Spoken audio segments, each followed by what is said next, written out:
Hey guys, sorry for the late slash early start.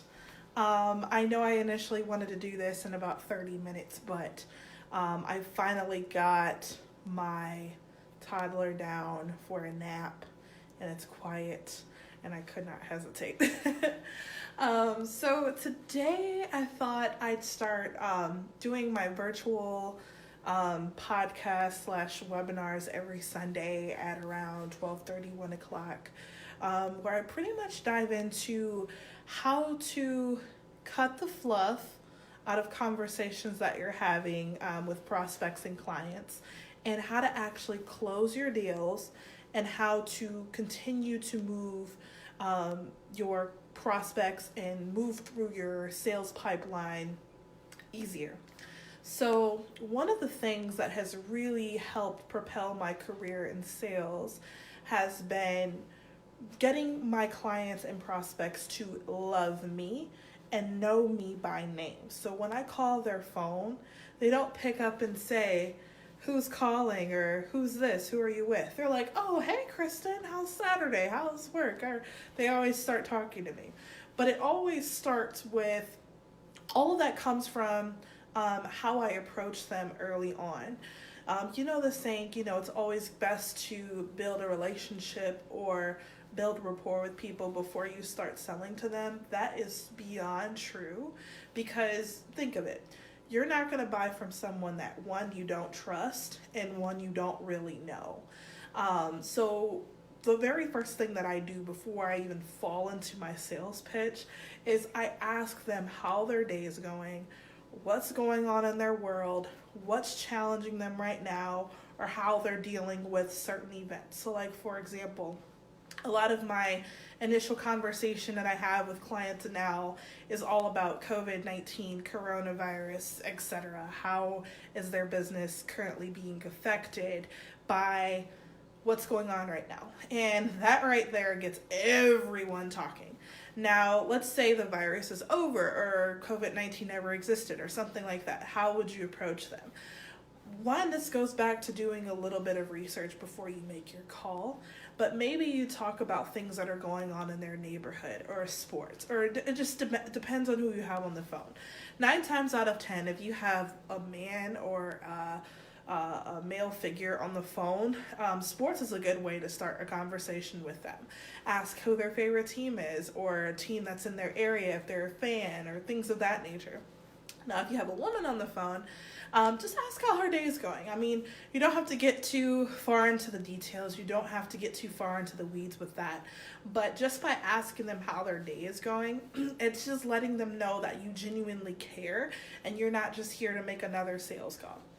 Now, after you build rapport, how else do you find ways to make your prospects or clients love you to get to that point of pitching your sale?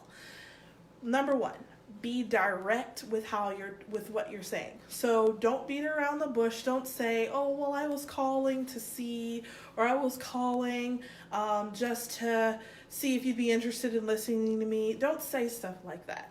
Just say, "Hey, my name is so-and-so, so-and-so. I'm calling from X, Y, and Z company. We're helping businesses in your area do X, Y, and Z, and we want to offer you the same opportunity." One, that's a closed slash open-ended question, but it also gets straight to the point of why you're calling. Now, let's talk about how to continue to build that relationship with your prospects and clients after you've already closed the deal.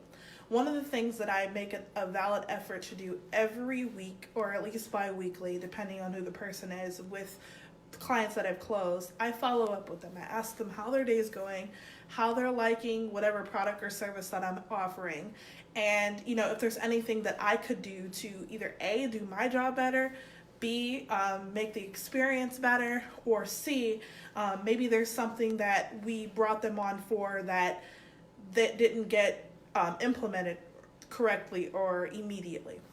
So those are things that I typically ask. And then from there, building rapport and making your clients love you will leave the door open for referral opportunities, for upsell opportunities. So let's say you brought them on, or you They bought a shirt from you because you're selling clothes. Maybe the next time you approach them, you say, hey, since you bought that pink shirt, maybe you should buy these white pants that'll go nicely with that pink shirt. And because they already bought the shirt from you and they love that shirt, the chances of them buying those pants is it goes extremely high. And you can even possibly put together an outfit for them. Now, if you're talking about business to business, let's say you brought them on board to just take advantage of maybe one feature of your service or your product. Maybe it's time to add a couple other features or products or things that may help them do their business a little bit better that you may not have talked about before, or maybe there's a new product out that you'd like to share with them. So there's so many opportunities for them to continue to love you and love your service, but it's up to you to, number one, don't stop the relationship after you close the sale, and number two, don't start your sales pitch with things that are all about you. Maybe it's time to step out of your little box and really care about the person that you're trying to sell to, because there's so many opportunities that can come out of just building rapport with people and then also genuinely caring after you close that deal with them. So this is just episode 1 of many more episodes to come of Cut the Fluff, which is pretty much the bare bones of the sales bug. I am here to help you really focus on closing deals and kind of help you get out of that rut of having a really dry pipeline or not being able to hit your revenue goals like you're supposed to.